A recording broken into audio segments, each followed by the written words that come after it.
السلام علیکم ورحمۃ اللہ وبرکاتہ۔ عزیز طلبہ، امید ہے آپ سب لوگ خیر و عافیت سے ہوں گے۔ تو آج کا درس 13واں درس ہے، اور آج کا درس نثر کے بجائے نظم ہے۔ نثر اور نظم ہو سکتا ہے آپ آلریڈی جانتے ہوں۔ نثر وہ کلام ہوتا ہے جو منظوم شکل میں نہیں ہوتا ہے، جس کا کوئی وزن نہیں ہوتا، جو اشعار کی طرح نہیں پڑھا جا سکتا، اسے ہم نثر کہتے ہیں۔ جیسے قرآن پورا کا پورا نثر ہے، یہ نظم نہیں ہے۔ ایسے ہی بہت ساری کتابیں جو آپ پڑھتے ہیں وہ سب کی سب نثر کی شکل ہیں۔ اور نظم جو ہوتا ہے اس کا وزن ہوتا ہے، شعری اوزان ہوتے ہیں، ان کو انہی وزن پہ لکھا اور پڑھا جاتا ہے۔ آپ نے شاہ نامہ اسلام سنا ہوگا، وہ بھی ایک نظم ہے، نظم کی شکل ہے، پوری کی پوری کتاب نظم ہے۔ ایسے ہی کلیات اقبال یہ بھی نظم ہے۔ آپ نے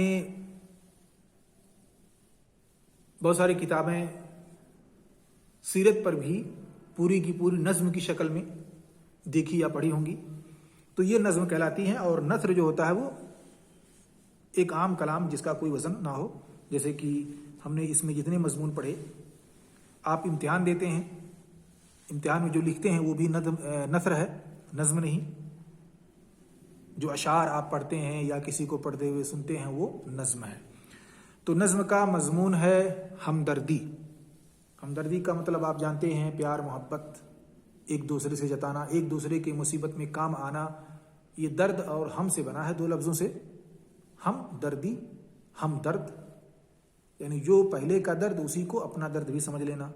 کسی پر کوئی مصیبت آئی ہے تو اس کی مدد ویسے ہی کرنا جیسے اگر ہم پر مصیبت آتی تو ہم اپنے لیے کوئی اس کا حل تلاشتے۔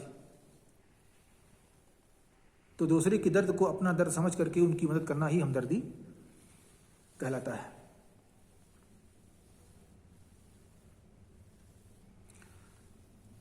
تو شعر کو پڑھتے ہیں۔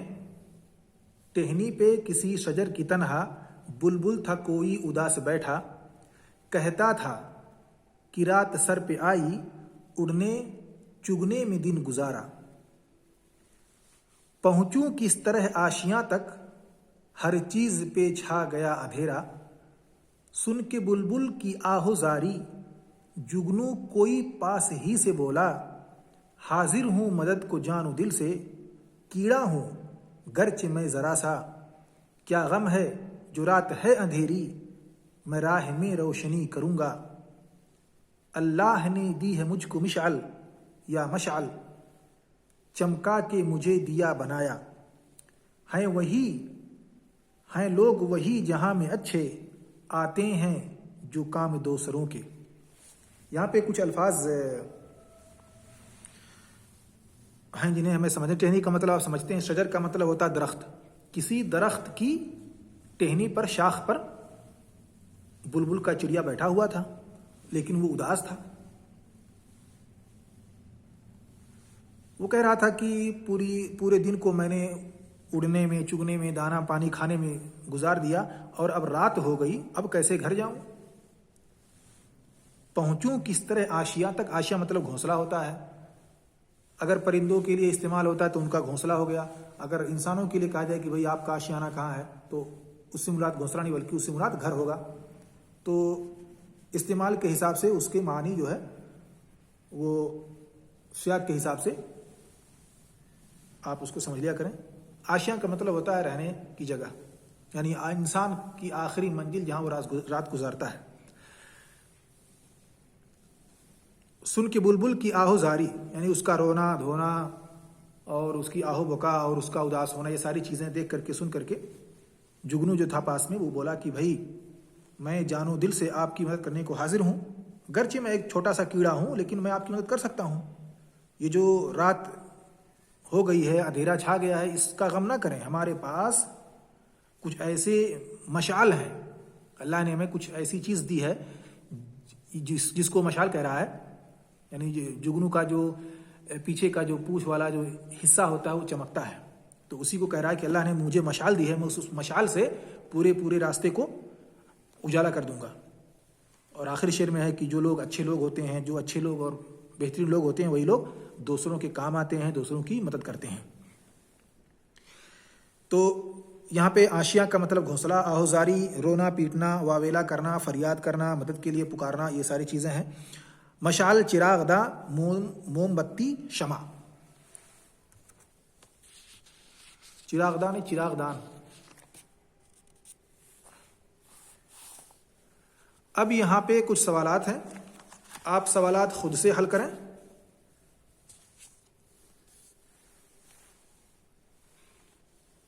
اس میں 5 سوالات ہیں، 5 سوالات کو آپ خود سے حل کر سکتے ہیں۔ بلبل شجر پر کس طرح بیٹھا تھا؟ اداس تھا۔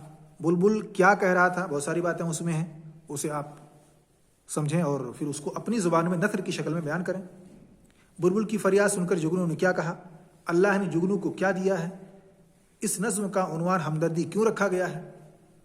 جیسا کہ میں نے بتایا کہ ایک دوسرے کی مدد کرنا ہی ہمدردی کہلاتا ہے۔ درج ذیل شعر کو نثر میں تبدیل کیجیے، یہ جو شعر ہے اسے نثر میں تبدیل کیجیے، یعنی اس کا معنی اور مطلب آپ اپنے الفاظ میں بیان کر دیجیے، ایسے الفاظ میں جو نظم کی شکل نہ ہو، موزون نہ ہو۔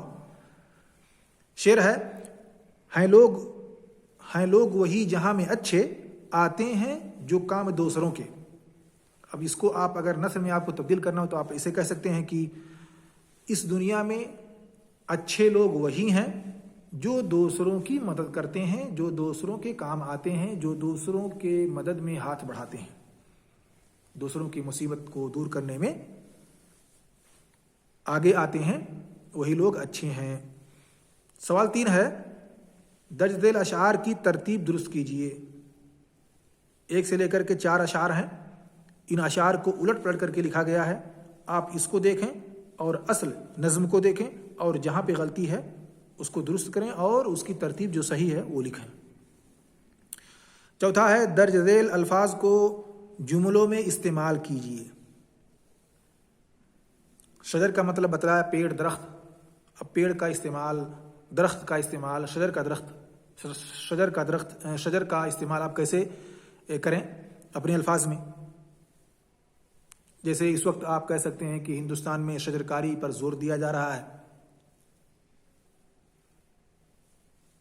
سوچھ بھارت ابھیان کے تحت، ایسے ہی شجرکاری کرنا چاہیے، اس سے ماحول اچھا رہتا ہے۔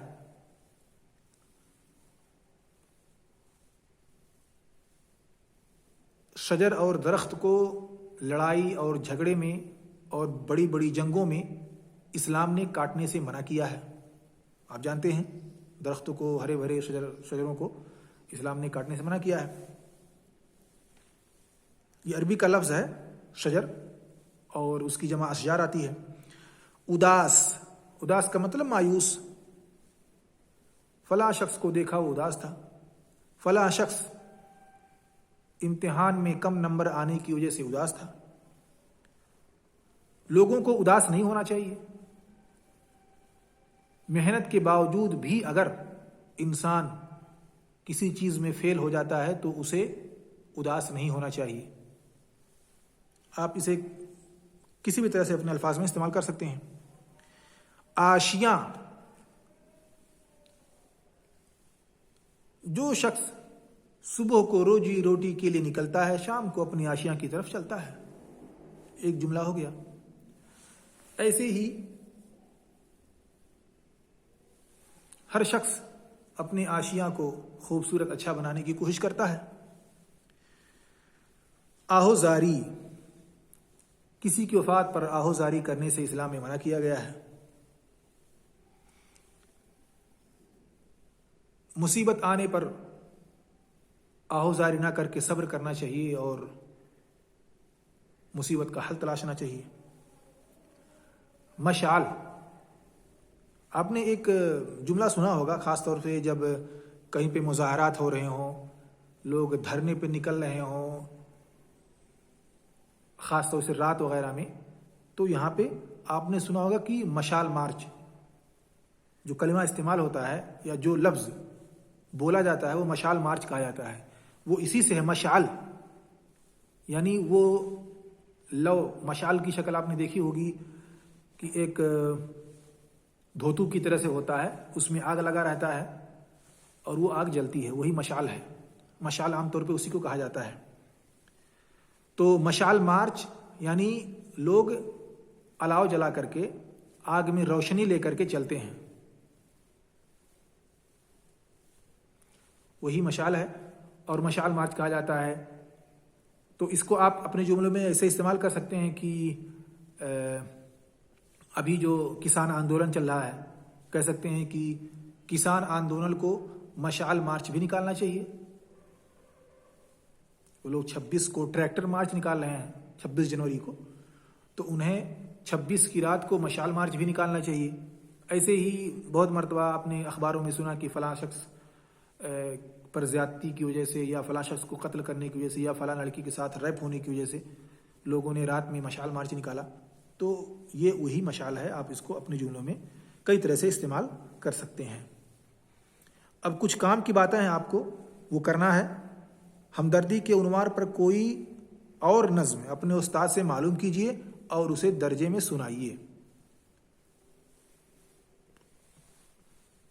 یہ تو ہے نظم، لیکن آپ کے لیے کام یہ ہے کہ اس نظم میں جو باتیں کہی گئی ہیں انہیں آپ اپنے الفاظ میں نثر کی شکل میں لکھیں۔ یہ تو ہے نظم، لیکن انہی باتوں کو آپ نظم کی شکل میں لکھیں اور پریکٹس کریں کیسے لکھا جاتا ہے۔ جملے کی سیٹنگ اچھی کریں، ایک جملے کو پہلے جملے سے جوڑے رکھیں، ایسا نہ ہو کہ ہر جملہ الگ الگ معنی دے رہا ہو، پہلے سے اس کا کوئی تعلق نہ ہو، یعنی تسلسل برقرار ہو، ہر جملہ ایک دوسرے کا مکمل ہو معنی کے اعتبار سے۔ اس طرح سے آپ مضمون لکھیں اور پھر ہمارے پاس بھیجیں۔